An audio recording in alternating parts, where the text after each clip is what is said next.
Well, hi, team. I'm Fitz Koehler, your super bossy fitness pro from fitzness.com. And welcome to the Fitzness Show. This show is all about my boobs. That's right. They are real and they are spectacular. What an outrageous intro, right? But that's okay. We're going to talk about my boobs. My boobs have become this hot topic since 2019 when I was diagnosed with breast cancer. So yeah, let's freaking talk about my boobs. I tend not to harp on this. This is not, I don't know, I'm not letting cancer define me, right? As so many people choose to do. But it's the end of Breast Cancer Awareness Month. It's October, and I've been compelled to say something. And really, the benefit of talking about my boobs is hopefully you consider your boobs. I think breast cancer is, well, I know it's 1 in 8 in women. I think for men, it's about 1 in 750. And if talking about my boobs gets you to pay more attention to your boobs, your chest, your memories, your whatever you want to call them, your knockers, your rack, your tatas, your boobies, yeah, then great. I want you to pay attention to yours because I don't want them to kill you. Mine tried unsuccessfully. So, yeah, we're going to dedicate this entire episode to my boobs. Once again, real and spectacular. And I'm very proud of that. Okay, so if you haven't done so already, don't forget to click subscribe wherever you listen to the Fitzness Show. If you subscribe, then that podcasting service will send you an update and say, Fitz has released another podcast. You should listen to it. And I appreciate that. Also, if you haven't done so yet, my brand new book, You Supercharge, the exact formula for fitness, weight loss, and longevity, is on sale now. Books will ship out no later than November 5th, November 19th. It's 2025 if you're listening at a later time. And I'm freaking ecstatic. I can't wait to get them into your hands. I can't wait to get them between your ears, all my words between your ears, and start helping you live your best life. Now, that's on top of this, right? I feel like I'm always pounding away at you, trying to get you to live your best life, but the book should complement everything else I do quite nicely. Buy it at fitzness.com, would ya?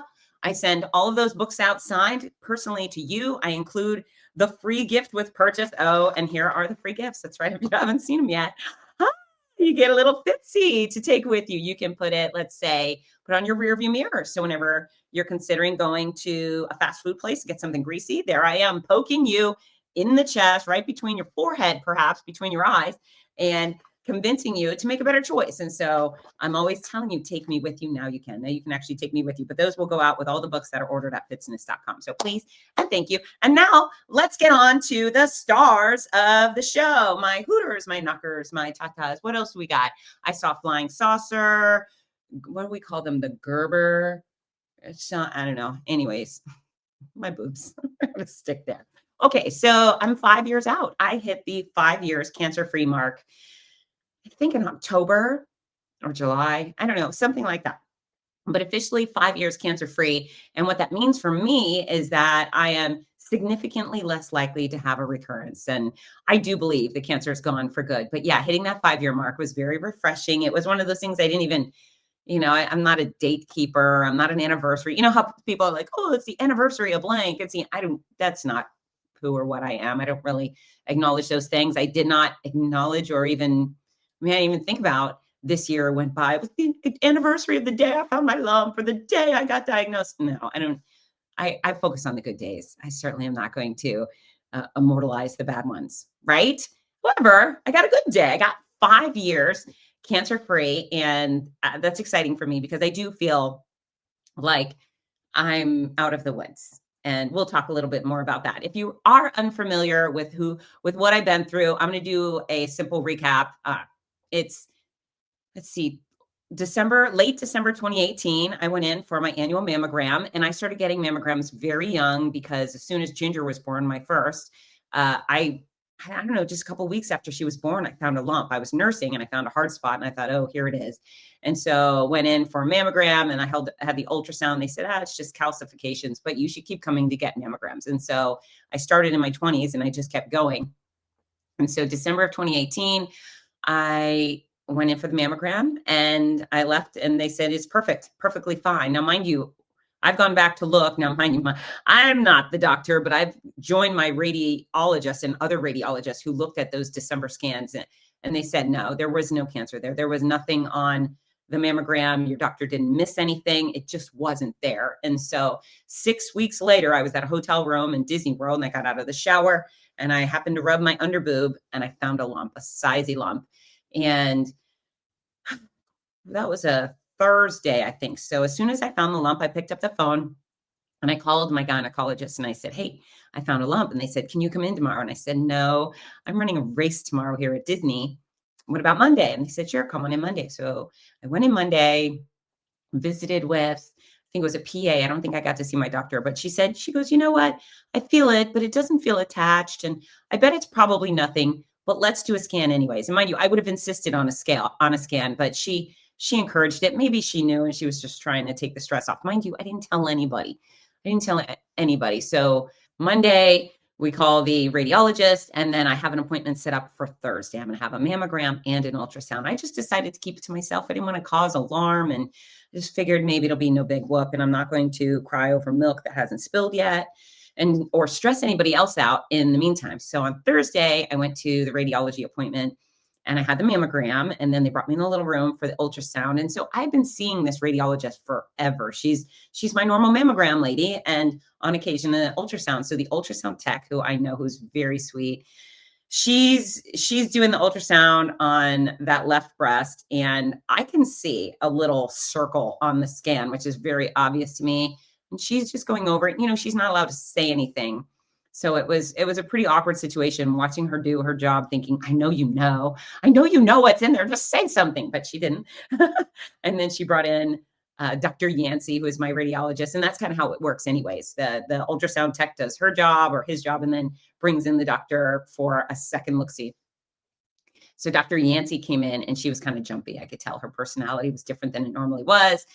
And I'm lying there, and she's rolling over this area, and what do they call it? It's like 5 o'clock. I'm thinking, after looking at a clock, I was on the outer side of my boob. Anyway, she goes, I do see a mass here, a sizey mass. She goes, but you also have several hard swollen lymph nodes that I'm concerned about.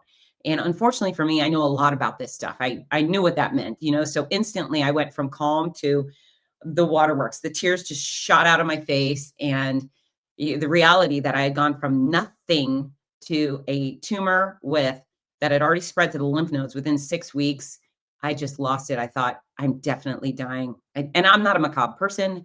I'm not a negative person, but the speed and the aggressiveness of whatever was happening inside me, I just thought, oh God, I'm dying. So Dr. Yancey said, well, let's connect you with a surgeon, and let's get a biopsy. That's the next step. I can't diagnose you. This is concerning. So I boo-hooed out of there. And then fortunately for me, my friend Cheryl Tyrone, who her husband is a plastic surgeon, and they own a business right behind my mammogram place. Cheryl had just finished treatment for breast cancer within a year of my diagnosis. So I went over to her office, and she's the office manager for her husband. And I got in the room, and I was just, woo! I told her what was going on, and she was very comforting, and she told me about her doctors. And so that was a real win for me, because you know how doctors know who the best doctors are? She and her husband know who the best doctors are. In fact, her husband's mother died of breast cancer, so they took it very seriously, and they definitely got the best of the best. So I was referred to Dr. Gordon, Dr. Hayes, and Dr. Sorrentos. Dr. Sorrentos being the surgeon, not the plastic surgeon. He's just a surgeon. So I called Dr. Yancey's and said, can you get me an appointment with Dr. Sorrentos? And she said, sure. And I expected it to take a while, right? I just expected it to take a while. Now, mind you, I wouldn't have tolerated that. I would have been the most annoyingly squeaky wheel. I would not have sat back, letting cancer grow at rapid pace inside me while someone put me off a month. And I hear that happen a lot. There are a lot of cancer patients who say, I found a lump. I have an intro appointment in 6 weeks. And then after that, there's a 2-week delay for the scan, and then a 4-week delay for the biopsy. That would have never happened in Fitz Koehler's world. So I want you to know up front, I would not have tolerated that. I would have been the most annoying squeaky wheel on planet Earth, and I would have gotten my appointment. So I didn't have to do that, though, because I don't know, an hour after leaving Dr. Yancey's office, I got a call from the surgeon's office, and they said, hey, can you come in today? It's really, they said, yeah, we've cleared a spot for you at 3:00. Come on in. And I'm just saying 3:00. It might not have been 3, but it was something around that. So I did. I went into Dr. Sorrentos's office, and again, a basket case, terrified. And really, I had no information, but I believed it was cancer, and I believed I was definitely going to die quickly. I thought, gosh, I'm going to be that tragic tale, that fitness expert who was a vegetarian, who did almost everything right. And she died this young death. I just knew it was going to come. So I'm meeting with Dr. Sorrentos, and he wasn't saying, yeah, that's cancer, but he goes, yeah, it's kind of, it's definitely concerning. It's got irregular borders, blah, blah, blah. He gets me in for a biopsy the very next morning. I mean, 8 a.m. 8 a.m. I didn't have to wait for anything. He just, let's schedule it, and got it in. So that was with a completely other radiologist who was going to do that process. And they were scheduling a punch biopsy. If you're not familiar with what that is, I learned the hard way. And I went in, they took the ultrasound Doppler over my breast. And then with that, they put this big old needle through my boob into the tumor. So they got it in there. And then with the guidance of the ultrasound, and once they got to the tumor, they punch it. They go click, and it goes pow, like that. It felt like I was being shot in the boob. And it grabs a piece of tissue, and then they pull it. They numbed me, mind you. The numbing process, whenever someone numbs you, well, there's something that goes into that. I think you're lucky if there's some sort of lotion, but with cancer, there's not a lot of lotion stuff. It's like they have to give you needles to numb you. So nice needles in my boob. And then because of the lymph nodes, they numbed the armpit. And then I think there was a total of about 10 different punches. So 4 or 5 different needles in there, punch, punch, punch. Oh, I left there black and blue and scared. And yeah, so that was Friday. So things were happening very quickly for me, and I was very grateful. Now, behind the scenes, what was happening is apparently they were freaked out. The doctors were saying, "Oh my God, this woman's cancer is crazy. Get her in now." And so I was told Dr. Sorrentos was slammed, and I likely wouldn't be able to see him. I was told the oncologist, Dr. Gordon, was slammed, wasn't accepting new patients. And all of a sudden I was getting these appointments like that. So I have the biopsy. Also, I had my mom visiting at the time, and I certainly wouldn't have wanted to stress out my mother. But because of this information, I think she arrived the day, gosh, yeah, she arrived the day I had the mammogram. And so I told her, I was like, Mom, I'm so sorry to tell you this, but tomorrow I'm going in for a biopsy. Hopefully it'll be nothing. But she was around. So I instantly injected stress into my mother, which, I mean, telling the truth is fine. But really what I didn't want to do is tell my kids. I didn't want to freak out my kids until I had a reason to freak out my kids. So that was Friday. And then on Tuesday, because, some of these days just stick in your mind. On Tuesday, I got a call from Dr. Sorrentos. He said, hey, we got the results of your biopsy, and I'm so sorry to share that you indeed do have breast cancer. It is running through you like wildfire, and we need to treat you urgently and aggressively. We will find more. We've sent the tissue out for a more thorough examination so they could tell us about the actual tumor itself, what type of breast cancer it was. I didn't even know there were multiple types of breast cancer. I just thought breast cancer was a thing, but there's more to it than that. So I get that news, and then I wait? I think after that, yeah, I went to the oncologist a few days later, met with Dr. Gordon, who is wonderful. I actually met with a radiology oncologist too, Dr. Hayes. She called me in the morning. She says, hey, I hear you're coming to see Dr. Gordon today. Yeah, she said, well, I'm going to be a radiology oncologist, and I'd just like to meet you. So come on in. And so I did. I went on in, and she was super sweet. And she said, oh, we're going to cure you. Don't worry about that, which was very calming. And then I saw Dr. Gordon, who turned out to be, he's the oncologist, the hematology guy who kind of oversees your whole plan. And he was absolutely wonderful and brilliant and patient and reassuring, everything I needed. But he was able to gather the biology of my tumor itself, my type of cancer. And I remember I was sitting at a bagel place with my interns. I had 3 female interns at the time. They were so lovely. And I was telling them, hey, listen, I was just diagnosed, and I don't know what's going to happen, but I'm going to the internship is going to be fine. I'm going to figure it out. And so I'm telling them that, and I get a phone call from my doctor's PA. And I said, hello. And she says, oh, so we got your pathology back. I said, okay. She goes, I wanted to let you know that you are, what did she say? You're estrogen positive, and your tumor is estrogen, progesterone, and gosh, it's so good that it's so far out of my mind. What is HER2 positive? And so I hear positive, positive, positive, and I let out the big F-bomb in the bagel place. I go, fuck, I'm definitely going to die. And she was like, no, in this case, the positives are good. The positives mean we have identified what is feeding your cancer, and we know how to kill it. If it's triple negative, it's a lot more complicated. So anyways, that was an interesting moment. But I took that information and then I decided it was time to tell my children. Parker was 13 at the time, Ginger was 15.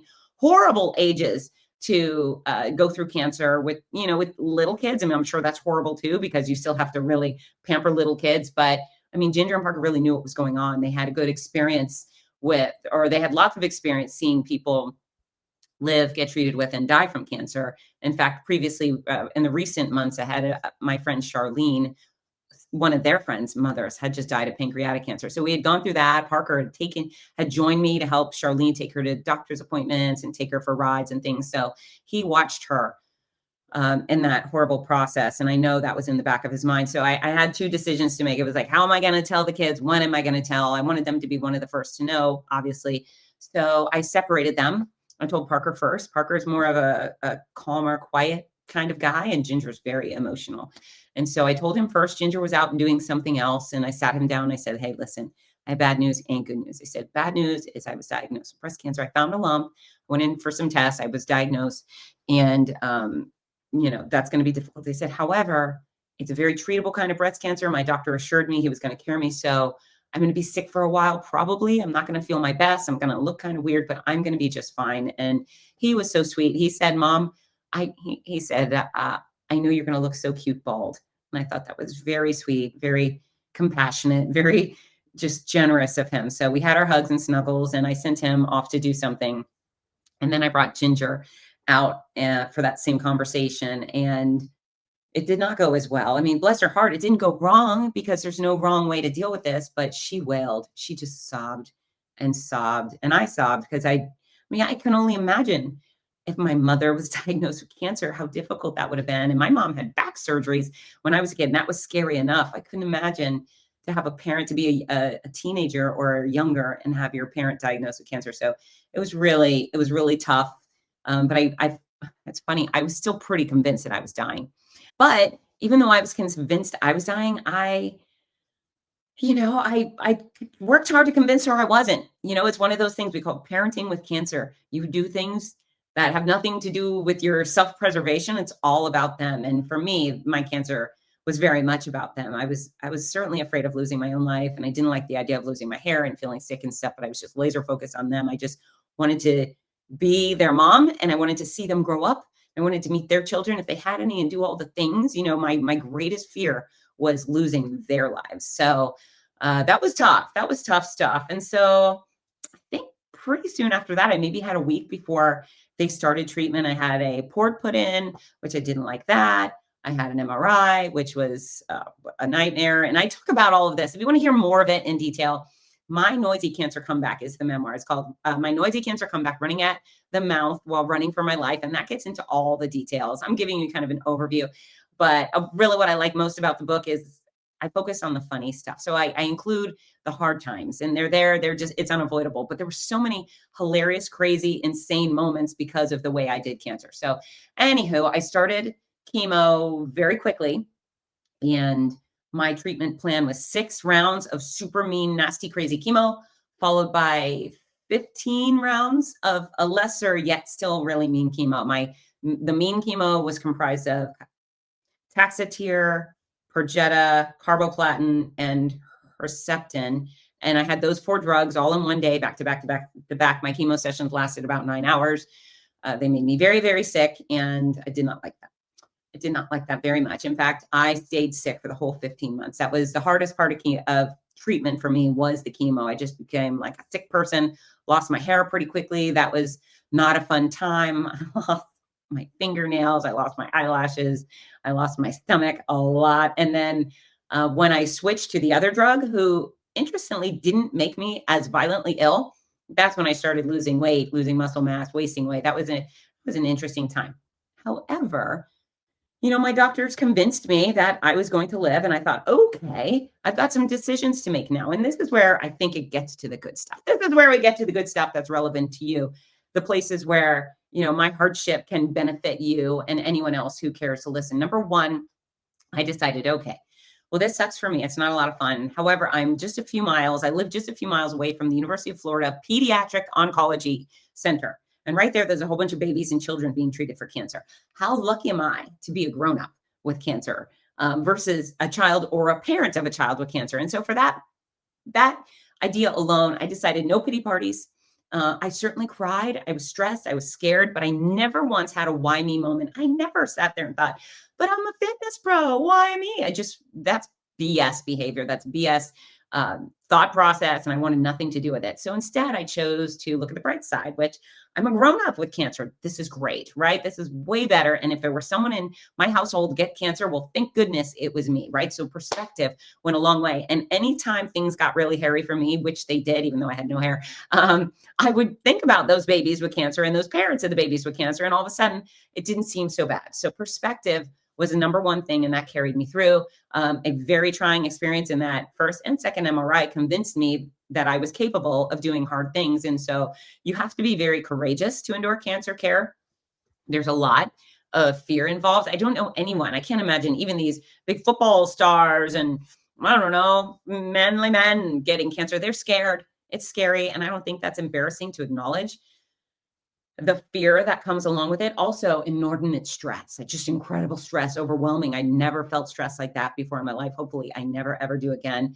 It was wild. And so I leaned into my fitness. I thought, okay, I thank goodness I'm as fit as I am going into this, but I'm going to lean in even harder. So the points between diagnosis or finding the lump and starting treatment, I exercised like a maniac for a couple of reasons. A, I wanted to become as fit as possible before I started regressing, and that was a wise decision, but also I needed it for my mental health, right? I had all of this anxiety, this turmoil inside, and exercise was an incredible outlet to get it out. And so more than ever, more than my whole life, where I've always been a big believer in the benefits of health and fitness, that point for me proved everything I had ever said about fitness was true.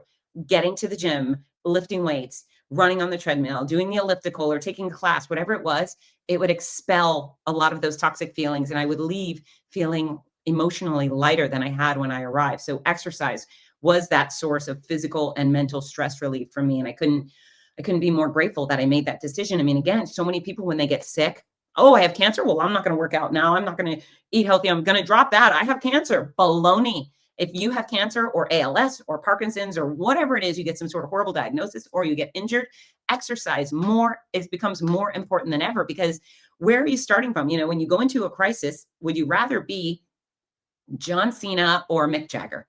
You know, I'd rather be John Cena. I'd rather be strong and vibrant and energetic rather than frail. Even Mick Jagger at his best, he's still this kind of scrawny guy. You take 15 pounds off John Cena. Okay, who cares? You take 15 pounds off of Mick Jagger. That dude needs a feeding tube, right? And so strength, fitness, prepare yourself to do battle today, because you never know when illness or injury will strike. And man, it just popped up for me. Perhaps it might pop up for you too. If you are strong and fit and mentally well going into that crisis, you are going to be so much more likely to be able to get through it and bounce back far more easily than if you were weak or sickly up front. So fitness, that mattered up front. Now, mind you, I started treatment and then my workouts were altered based on the fact that I was super sick. I was dehydrated, yada, yada. But the game plan to keep doing what I could when I could throughout my entire treatment was genius. If not, I would have endured, lots of time in the hospital and lots of time with a feeding tube and so forth. In fact, I can say that with great authority, because at about the sixth round mark, where I hit that sixth round of mean chemo, and I know I'm jumping all over the place, but you don't need to hear the whole story now, but some of the more relevant portions. So I do the mean chemo, and every round I get worse and worse and worse. I'm continuing to travel all over the country. All the things you see me do today, I was doing back then. I decided as well, I wasn't giving up time with my kids. If they had a special event, a ceremony, a sporting event, whatever, I was going to be there, and I was. And then I also decided cancer was going to steal my good feelings, steal my hair. I wasn't letting it steal my career. I love what I do. I've worked hard to build up my business, and I was not going to let cancer steal that from me. So I continued on. I contacted my race directors, the corporations I was doing keynotes for, and I just said, hey, this is the deal. I'm diagnosed with cancer. I'm going to look a little weird, but I'm going to show up and I'm going to do my job, and I'm going to surpass expectations as usual. And I did. And so it was super hard. Imagine having food poisoning, right? You just ate some rancid shrimp and beef and milk. And then whatever was going on with you the next day was what I lived with for at least the first 6 months. And so traveling like that was really hard. But the blessings were when I get to wherever I was going, I'd often sleep, I'd go to sleep or I'd sleep on the floor, wake up in the morning, drag myself up, get dressed. And quite often that started with a look in the mirror thinking, holy hell, what has happened to you? I'd look at my gray skin and my bald head and think, damn it. Okay, you've got this, fake it till you make it. Just put on a smile and figure it out. And inevitably, once I got to my stages, my start lines or the keynotes, every single thing that was wrong with me disappeared. Once I stepped on those stages, once I connected with all the people that I was serving, everything that was wrong with me disappeared. I wasn't sick. I wasn't suffering. I wasn't tired. I was full force Fitz Koehler, and I got to be me for all of that time, which also tells me that my choice in career was the right thing. And of course, I've known this, but I want you to know that your profession matters. Profession equals money. Yes, we need money. Money makes the world go round. And I don't really talk about it much, but people, they comment on how brave I was to keep traveling and working. Also, I have bills to pay. Like, who was going to pay all the bills if I wasn't making the money? So I wasn't just brave. I was a person and a parent who needed to provide. So anyways, that's the blessing of having a career that you love. If you have chosen the right field, and I hope you have, if not, I hope you are willing to make an adjustment. Your career can serve as a refuge for you when life gets tough. You get a divorce, your house burns down, you're having financial stress, whatever. Going to work should be something that provides joy and meaning and purpose for you. And that's what it provided to me. My work was a tremendous solution because if I had stayed home, so many people had said, don't get on planes. They would say, wear a mask. I was like, screw you. I'm not wearing a stupid mask. That's moronic. Not even knowing the whole world would take that weird left turn about 10 months later. But yeah, I decided I'm not afraid. I'm going to go and I'm going to live my life the fullest. And I want to do the thing that I want to do. And so do you have a career that you would do even sick with cancer? Even trembling with Parkinson's? Do you have a profession that drives you, that you thrive on? If not, you should go and get one because it was such a blessing for me during the hardest time in my life. Being able to boss you around, cheer you on, escort you through finish lines was so great. And, we talk about fear. Cancer is very scary. Sometimes cancer patients are diagnosed, and then their whole circle says, stay in, hide out, wear the mask, cover up, don't go anywhere. Well, I don't jive with that because I was fighting for my life, right? I really didn't have a guarantee I was going to survive. The chemo itself could have killed me. Surgery could have killed me. Radiation could have had weird side effects. I mean, things could have continuously gone wrong and I could have died along the way. Thankfully, I did not. But what I thought was, I'm fighting for my life. I'm not going to give up my life in the process. I'm not going to hide out at home and give out all the good things, give up on all the good things. I have friends who get diagnosed with cancer and then they don't do anything fun ever again. They don't go to a movie. They don't go to a party. They don't go to for me, it's a Gator game, right? They're not going to watch their sports. They're not going to church or temple or wherever they go. They just sit at home and then they die anyways. And I think, you gave up your last 6 months of life. You gave it up. You just rolled over and said, take it. I'm not going to do anything fun ever. F that. And people say F cancer. This is a place where I can get on board with that because there's no reason to give up your life before it's gone, right? So show some gumption, show some courage. I don't think you need to cover up your face. I mean, really, I was going to hide from a cold when I had cancer? Baloney. I was not afraid of a cold. I had a cold. It would have felt yucky, but it wasn't going to kill me. It was just a freaking cold. So I got up and I got on planes and I exchanged smiles. And then I got to start lines and finish lines where I got my hands on as many humans as possible, hugging and squeezing as many humans as possible, because that's what makes me live. And so I hope if you have a diagnosis in your future or an injury, you still fight like hell to enjoy your life in the process. I don't find any value in hiding out and giving up. Once you're so sick and you can't get out of bed, fine. But until that point, you go live it up. You live large. You pursue athletic adventure and travel and the community that you love being a part of. That's living to me. And there's nothing that will go on in my life where I will voluntarily give that up. In fact, I did have a moment. I had one day during my treatment where I thought, things had gotten really, really bad for me. And I thought, gosh, now I understand why people discontinue treatment. I mean, at that point, if I knew I was never going to feel better than I did on that day, which was wretched, I thought, okay, I too would give up treatment. Now, thankfully, I was promised a light at the end of the tunnel, so I continued on with my treatment.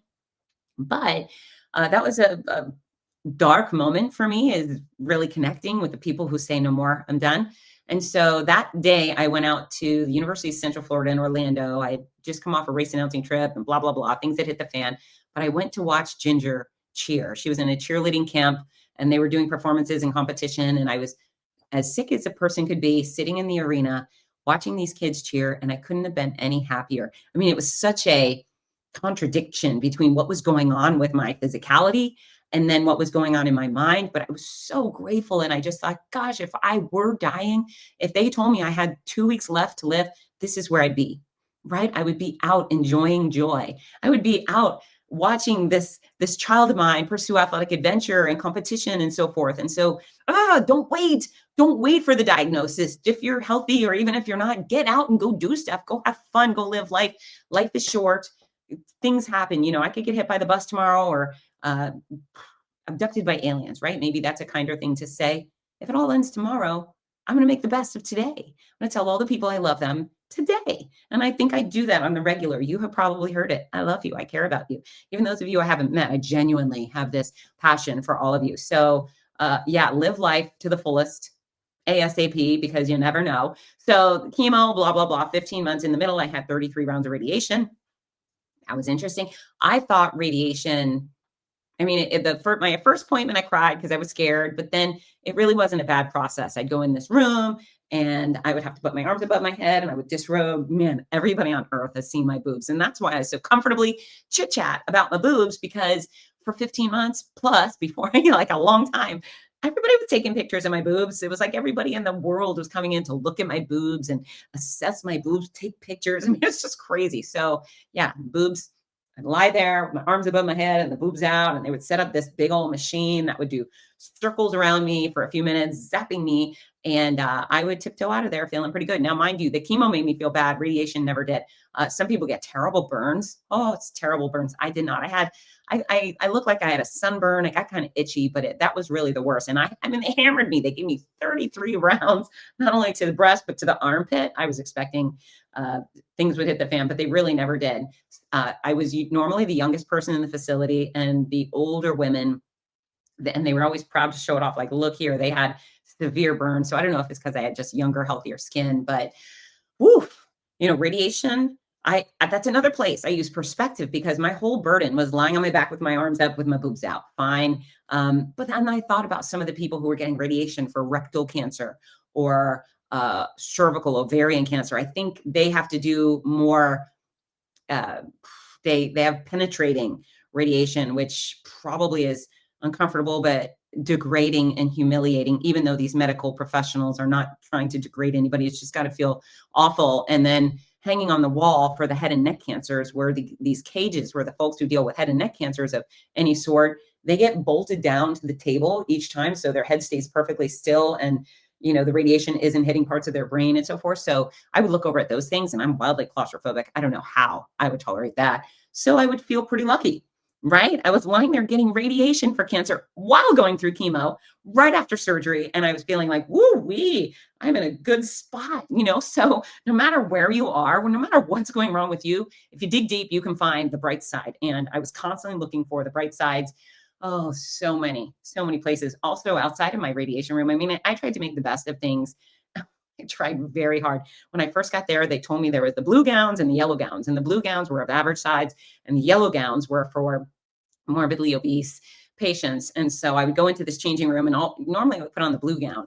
And then one day I just looked at the yellow. I thought the yellow gowns were prettier, but I thought, well, this would be kind of funny. So, and I had already started losing weight. So I was about 110 pounds. This is like a little toothpick, but I put on the yellow gown. I went running down the hall, and my radiation therapist had a big laugh at it. So I would intermittently put on the yellow gowns for a kick, which was just fine. And then the other thing is there was the big bell. So for chemo, my chemo place, you did not ring a bell for chemo. They had another type of celebration, but for radiation, they had the big bell. And so always walking down that hall, I would think, I just want to ring that bell. It wasn't even a cancer thing. I just thought it would be fun, like a pirate, to ding, ding, ding, ding, ding, that thing. And eventually it was my turn, and I got to ring the bell, and it was a great day. It was fun. Ginger and I did a little TikTok dance in front of the radiation machine, and I didn't know they were going to do this, but the radiation center brought out their camera crew to do video, and it was nice. It was nice, but I had bruises on my faces. I don't face. I only have one face, but I had bruises on my face. I remember, and I mean, that chemo was kind of like a blood thinner to me. So I definitely bruised a lot during treatment. And I thought, oh, they're going to get me with these bruises. And then I thought, ah, who gives a rat's ass? Look at me. I look crazy to begin with. So whatevs. This is the way it was going to be. So, yeah, I don't know. I mean, I could keep going. I'm not going to beat you up with it. Uh, Chemo was hard. Radiation was hard. I did have surgery. Surgery has left me with scars, and that's okay. The surgeon did a beautiful job on my scars. They're quite a few inches long, one in my armpit, one under my breast. But, I can live with scars, right? Some people have tattoos. I don't have any tattoos. Why? Because I got scars. Scars are enough for me. So got the port scar and blah, blah, blah, blah. And then the other thing, radiation, I told you, I thought radiation was fine. I didn't burn, so it was good enough. But my side effects from radiation are actually quite interesting. So I mean, my leftovers from treatment are interesting. So people ask how I am. I say, I'm fantastic. I'm wonderful. I feel 23. I feel as good as I ever have in my entire life. I feel vibrant and healthy and issueless. However, from surgery, I have some numbness in the back of my triceps. So they didn't hit a motor nerve, but apparently one of the sensory nerves were struck. And so I never got feeling back. So from my armpit to my elbow, there's nothing. And it makes it weird. Like if you're going to shave your underarm, I do it gingerly because I'm worried about carving myself, because usually I guess when you shave, you use appropriate pressure with a razor based on what you can feel. And because I can't feel anything there, I'm always really worried that I might cut my armpit. I never have, thank goodness. I had some significant weakness and tightness in my chest. For a long time, I would say my left breast muscle mass felt like, imagine if you put raw chicken in the microwave and you put it in there for 30 minutes, like it would come out rubbery and tough. That's how my pec muscles felt for a very long time. So I was weaker, and I definitely had significant pain in my clavicle area. And, here's what I'm going to tell you is I couldn't do push-ups. I couldn't do even one push-up without pain, which was torture for me. But I worked on it. That's right. For years, I worked on strength training, doing bench press and flies, all these things with cables and dumbbells and bands to try to build up my strength. And about 3 years after treatment ended, I was able to do one push-up. And I can't tell you how excited I was. I mean, over the moon, elated. I'm sure I did a social media post, was like, hey, I did a push-up today. And since then I started adding on. And now I show up at the gym almost every other day and I do at least 100 push-ups. And sometimes I don't want to do them, but I do them because I can. And they just are so meaningful to me. Push-ups, I think, are really, I don't think they're a powerful form of exercise that creates a really fit body. I know that having defined shoulders and biceps for me are a result of push-ups more so than other upper body exercises. So very excited about that. But that was something I hadn't anticipated. I thought I got out of radiation scot-free, and I didn't. Radiation had a real impact on the muscles. And I still go to physical therapy every week. It's been 5 years. I go every week, and my PT puts his thumb in my armpit and pulls up on my pec muscle and does all sorts of things to keep me equal. And, you just gotta do what you got to do. Right. So I'm dinged up, and that's fine by me. The other thing, so I'm on tamoxifen. I finished all of my cancer care in May of 2020. And they put me on a drug called tamoxifen. Tamoxifen is very interesting. It floats around your body pretending to be estrogen. And so my cancer was fed off of estrogen. That was one of the main fuels for it. And so tamoxifen pretends to be estrogen. It like has a little dress on, trolling around my body. If there's any cancer cells and they see the tamoxifen, they think it's estrogen, it will eat the tamoxifen, and then tamoxifen poof kills it. So it's a little sniper. It's a very smart drug. I'm very, very grateful for it. So yeah, tamoxifen, some women, and maybe men have it, I don't know, but some women complain, oh, it hurts my joints and I can't sleep and I have hot flashes and all these things. I have none of that. I have absolutely zero negative side effects from tamoxifen. So I thought, apparently my uterus is a little thicker, and that's causing me these stupid biopsies. So that's a tamoxifen side effect, which again, I didn't see coming. You get a few years out and you think, oh, I'm out of the woods. And then something starts going on. You're like, you know what? It's you, breast cancer, isn't it? You're still trying to get me, but it's just fine. It's just fine. Gosh, I mean, I have so much. I had a little notes to talk to you about. I know I've been rambling, but there's a lot to say. I mean, mostly it's doable, right? We're so fortunate now that so many cancer treatments have become effective for various types of cancer, and they're making progress in so many different types of cancer. Some are still pretty rough, but the secret is to control what you can when you can. You're constantly working on your physical and mental health now without cancer, right? But if cancer comes knocking at your door, if you've done the right things today and tomorrow and the next day, you're going to be ready for it, right? You're going to know how to prepare, how to keep your body running as high of a level as you can. How I didn't discuss this, but on my sick days when I was stuck in bed, and boy, there were a lot of those, I was doing leg lifts. I was using my bed as a gym. So I was doing stretches. I was dangling off the side of the bed to stretch my torso. There were so many efforts I made that kept me going. And that's one of the things my doctor said. He goes, Fitz, I know you're suffering greatly. However, if you were not so fit coming into this nightmare and committed to fitness while going through it, you would not have been able to travel around the country like you are doing all of these things. He said, instead, I likely would have had to hospitalize you for a month. It's like I'm giving you the meanest combination of drugs I give anybody. And you are traveling every week and hosting thousands of people. Who does that? He said, only because of your fitness can you do that. He said, if I would have put you in the hospital, you likely would have had a feeding tube. And feeding tubes often lead to infection. You would be dealing with so much worse if you were not so committed to exercise and nutrition and complementary care and sleep and so forth. And so that stuff really resonated with me. It made me think, aha, this fitness thing I've been bragging about, preaching and poking people in the chest over for decades on end actually works. It's working right now. Even though I'm in a bad place, I would be in a much worse place had I not stayed the course. And so what I need you to do is stay the course. Start today, keep it moving. And when you get hit by a bus or you get a diagnosis, you are ready to keep going. That is your job, is to control what you can when you can. I could not control the fact that I had cancer. I could control which doctors I chose when they made their recommendations. My choice to say yes or no, thank you.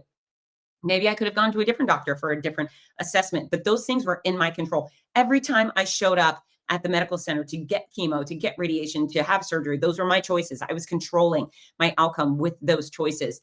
And then exercise, nutrition, all of that kept me going. Now, when I hit what I'm calling rock bottom, there was a point kind of right smack in the middle. I had finished the mean chemo, still going on with the new chemo. I had finished radiation, I had surgery, and I was in the gym. I sat down on the machine and I went to push. And you know what you normally lift, but I couldn't lift what I used to. So I lowered the pin. And eventually I realized I had lost 80% of my strength. Whoo! And that was upsetting, right? I thought, wow, I'm so weak. And then I got up and I was looking in the mirror, and it was just about the time where my mother was shouting at me, and bless her heart. But what did she say? She said, you need to eat. You look like you're in the Holocaust. And I said, thanks, Mom. I knew how bad I looked. I knew it. And boy, was I trying to eat. My body was just not cooperating. Food was not my friend at the point. And so I was losing weight fast and wasting away a bit. But I'm still doing the things I could do, right? And so I have this moment with a tremendous loss of strength, which is obvious. And I'm staring at this bony, bald chick in the mirror I don't recognize. And while thinking, how did I get here? I also thought, well, I'm going to get back to normal, right? I'm going to get all the way back. I'm going to get strong. I'm going to be athletic again. I have no doubt. And why? Lucky me, I'm a fitness expert. I'm a freaking know-it-all when it comes to exercise and nutrition and all those things. I had never had a doubt that I would return to greatness. And for me, this is what I consider greatness. I love being healthy. I love being fit. I love feeling good and energized and sleeping well. That is greatness for me. That's me supercharged, right? So at that moment, I thought, well, I'm going to get it back. It's fine. I'll do what it takes. And that was baby steps, and it was strategy and discipline, showing up and making it happen. But then at that point, I thought, what about my peers? What about these millions of other cancer patients all around the world who are also at their worst, right? They've hit rock bottom and they have no idea how to rebuild their body, to rebuild their mind. They have no idea how to get back to normalcy. Nonetheless, greatness, strong, athletic, mobile, energized.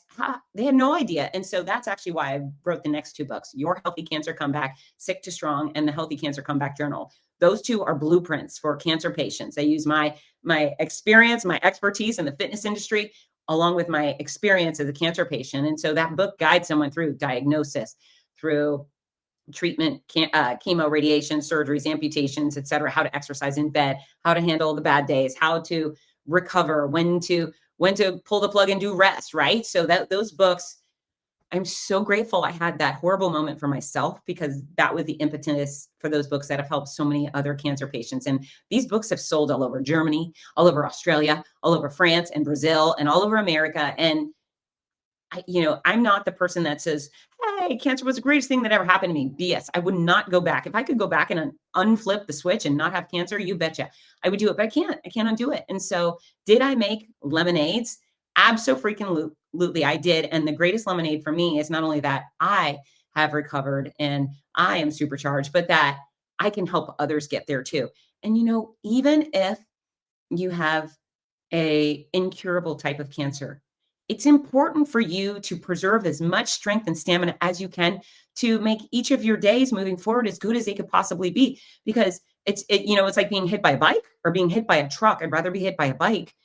You get hit by a truck, you let all your fitness go, then it just gets worse. It gets worse faster than it would have. Maybe you lose days because you don't have the tolerance to endure the treatments and the mental hardship, etc. And so exercise matters now. Exercise matters tomorrow. Exercise matters when things hit the fan. All of these things matter. And so those books were, they were important, and I'm grateful I wrote them, and I'm grateful so many people read them. And for all of you who have purchased those books to gift to your friends who have been diagnosed, thank you. Thank you for connecting us. Thank you for letting me help them. It makes my cancer more productive, I guess, and hopefully enhances their lives. But yeah, when you learn, when you know better, you do better. And that's the thing, is hopefully we get people to know better, and then they can do better. And it's actually proven that people who exercise and eat wisely during treatment are more likely to hit remission. That means these efforts can save your life, and it makes you less likely to have a recurrence. So important, important, important. Okay, so let's talk about me being 5 years out. So 5 years out, I feel great. I do not live with this thing haunting me. This is why it took me to October 31st to record a show for Breast Cancer Awareness Month, because I was like, I don't really want to talk about it. I feel done. But it's important that I talk about it, because hopefully it will convince you right now at this moment to take your hands and to put them on your stuff. Ladies, your boobs, you slide those hands right into your bra and you start squishing them around using your little fingers and using your hands and feel. And if you see something or feel something, you say something immediately. Guys, you take those hands, you put them directly down into your pants, and you start copping a feel, squishing things around. If you find a lump or something strange, you report it to your doctor immediately. In fact, I want you to get all of these annual exams. You get your colonoscopy, you get your eyes checked, you get your skin checked, you do all the things. But you can also be proactive each week of the year. You don't have to do it daily. You could do it daily, but you set an alarm in your cell phone for every Wednesday at 8 a.m. That's cop a feel time. You get busy with yourself and you look for irregularities. And if you find any, you reach out to your doctor and say, hey, can you check this out? Don't be shy.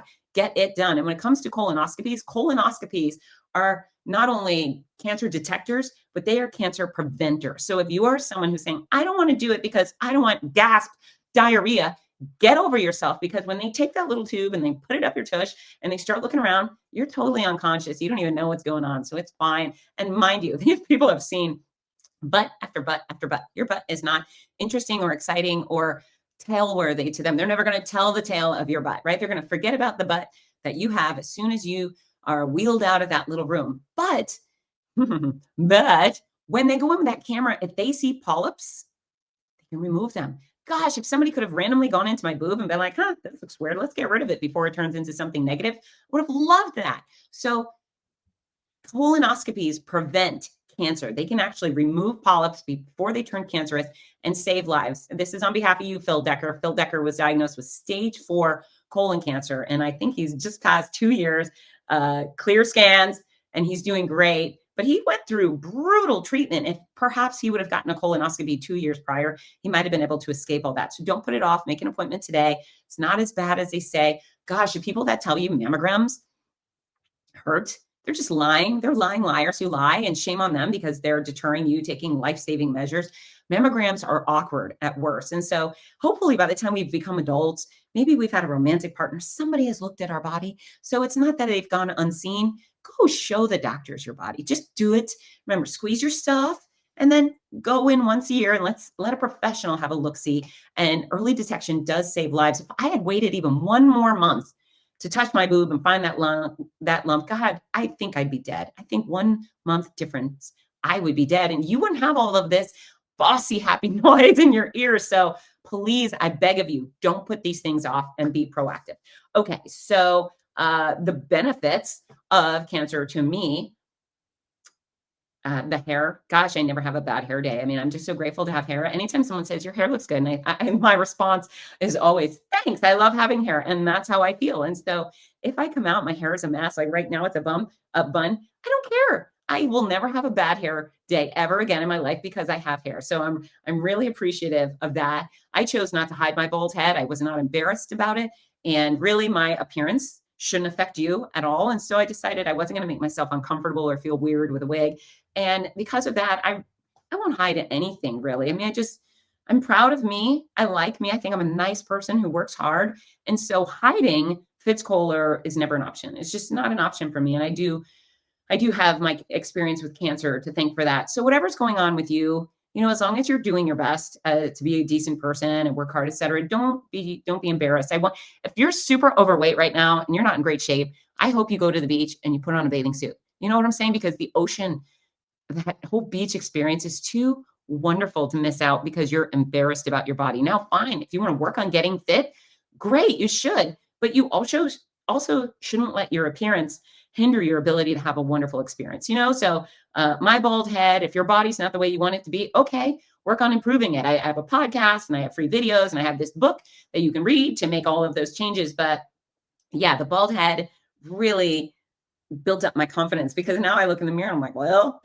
you look better than you did in January of 2020. So it's the gift that keeps on giving for me. Most I fear, gosh, I hate to say I fear nothing, but I am not a fearful person. I will do almost anything as long as it sounds like a good time. I don't fear people's opinions. I swam with a whale shark and I've done races. I ran Boston Marathon. I didn't ever want to run a marathon, but I was invited and I just thought, well, oh, why the hell not? Right? Like I could have feared months of training. I could have feared the distance. And I just thought, who cares? I go do a marathon. And I did. And it was great. And so everything now that's offered to me is always pitted against cancer. And I think, that's not such a big deal compared to cancer. So you can have that. You don't have to have cancer in order to think that way. You can look at an opportunity and say, well, it's not cancer. So how hard could it be? And that has inspired me to have more fun than I likely would have before cancer. My motivation is stronger than ever. I am so obsessed with living life in a full, happy way and having meaningful experiences. So yeah, I feel great. My hope is high. One of the things that's super helpful to me is all of the work I do at races for cancer causes, and specifically the Donna National Marathon to Finish Breast Cancer. They have 3 events per year.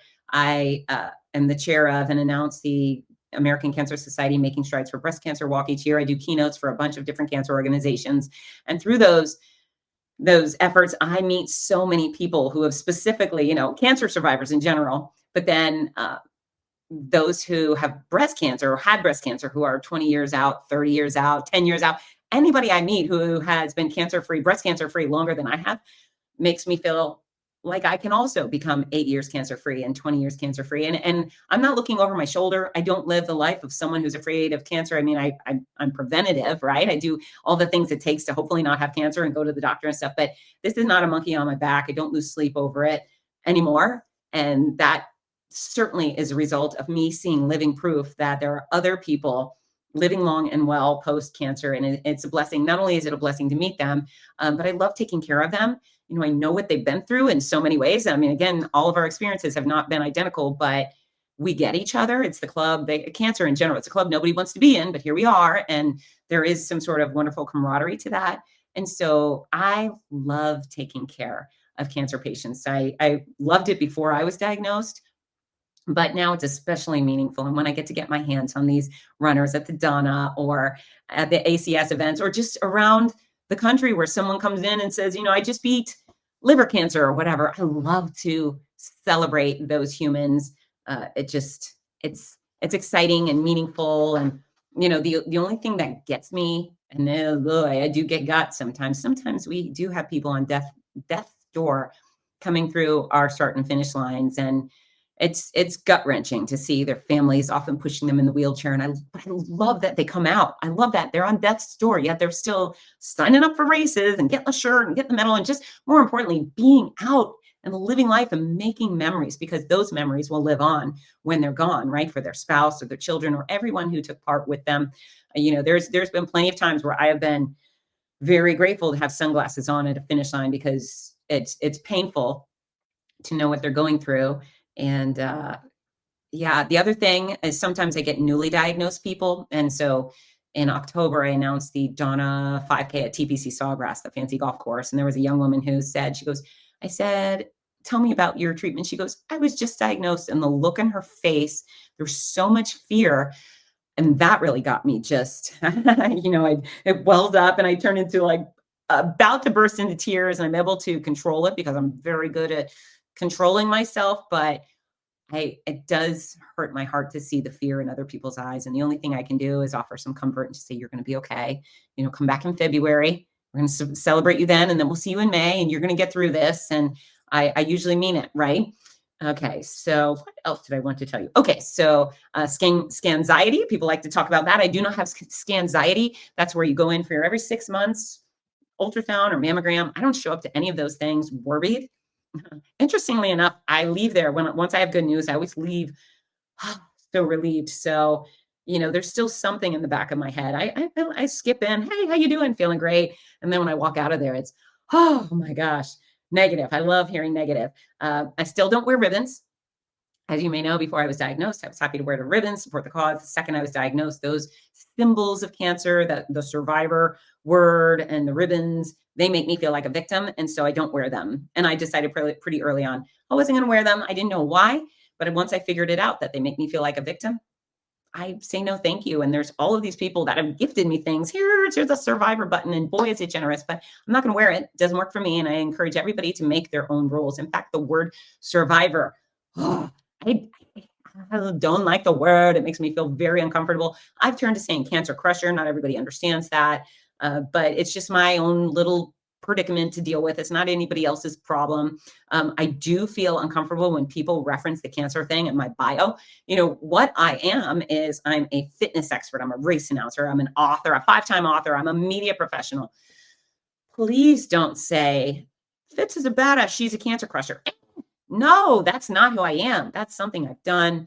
It should be way down on my resume, right? Please don't use that as the theme of Fitz Koehler. It's cringy to me. I know, what a mean thing to say. So many people come out and they love it and they wear the shirts, and I'm a cancer survivor. And I just, I'm a weirdo. That's what I am. I'm a weirdo. Those things are real for me. So maybe those are my hangups.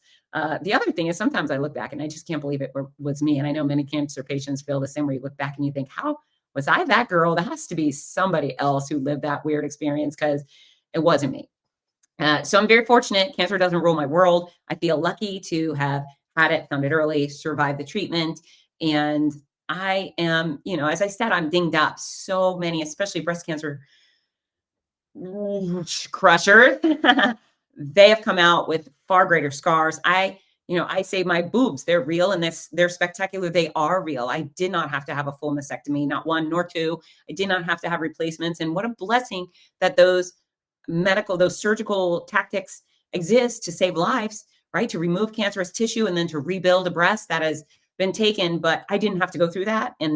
And trust me, I know how lucky I am, because for many of these women, their reconstruction is not just one surgery. It could be 10 surgery, and they could have infections, and they could have rejections, and they could have all of these things that I didn't have. So I do feel lucky not to have had those things. And even during the process, once I found out that I did not have the genetic thing, one of the BRCA genes, et cetera, I said, no mastectomy. There was no statistical benefit for me having a full mastectomy over just a lumpectomy. So I went with the lumpectomy. Again, I have a scar, but other than that, I think my boobs are great. I mean, if I got to walk around with no shirt, because medical people are like, let me see, I feel pretty good. I like my boobs. That's what I'm telling you right now. It's not just a Seinfeld episode. They're real and they're spectacular. And they're not trying to kill me at the moment, which is thrilling. Okay, what else? Yeah, I mean, life is short. Go big, prioritize yourself today, control what you can. If nothing else, I hope you feel motivated to get your stuff in order immediately and prepare for the worst. And hopefully the worst never comes. But if it does, you're going to be ready for it. You're going to be ready for it. And cancer's stupid.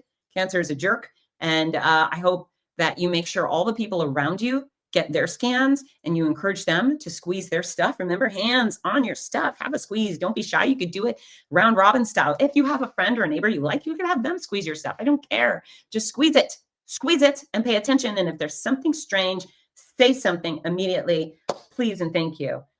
Yeah, gosh, I've talked for a long time, but my boobs, there's so much to talk about, right? Hooray for boobs. Okay, so I end every show with a communication tip. My communication tip is communicate with your medical professionals, communicate with your own body. I just went through that, but it's very important. Don't be shy. And yeah, don't be shy. And if you have, gosh, I mean, I just had an oncologist who specializes in digestive cancer on the fitness show, Dr. Cannon. So go listen to that episode. But he talks about he's researching ultra runners and are they more prone to colon cancer? And he's researching this because he had multiple ultra runners show up in his office with stage 4 colon cancer. And so he's saying, is that a link? Really, what I think the link is, what he thinks the link might be, we're not sure because he hasn't finished the research, but quite often runners think that crazy diarrhea is just a part of running. And sometimes it is. I mean, the bowels don't get enough blood during long distance run because the blood is going to other areas of the body that are being used. And so the poo-poo in the body gets a little crazy. Now, sometimes when there's blood in the stool, a runner will see it and ignore it, thinking, oh, it's just because I'm running, because I'm a runner. No, blood in the stool is never acceptable. It's never okay. Always a reason to contact your doctor. So yeah, you got to be able to talk about this stuff though, right? If I was afraid to say diarrhea, I wouldn't be able to have a conversation with you about colonoscopy. And I can talk to you about all the different parts of our body because it's just a human body. It's science. And yeah, maybe I'm overly comfortable with it, but I'm willing to say weird things to get to you. So I love you. I tell you that. Okay. And then the song of the show. This is great. I looked up, I wanted to do boob themed songs. And I got on Spotify and I just searched boobs and I found a few doozies that I thought you would enjoy. So one of them is called Boobs. That's it. Just Boobs by Cindy Starlet. Cindy is spelled with an S. And it's very funny. At the start of the song, she says something to the effect of, I can't believe I'm singing a song about boobs. So go listen to that song. And then there's another song by a gentleman called Robert Lund. Isn't that the name of Freddy Krueger? Isn't that his name?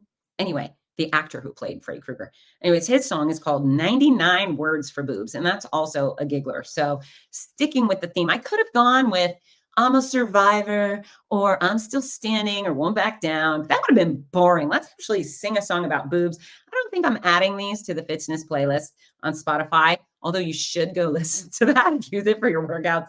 But I'm going to ask you to look these up. Boobs by Cindy Starlet, 99 Words for Boobs by Robert Lund. And that is it. Thank you for listening to the stories about my boobs. If you want to read more, go to fitzness.com. All those books are available. And I love you so much. Squeeze your stuff. Get to work. Bye, team. Mwah!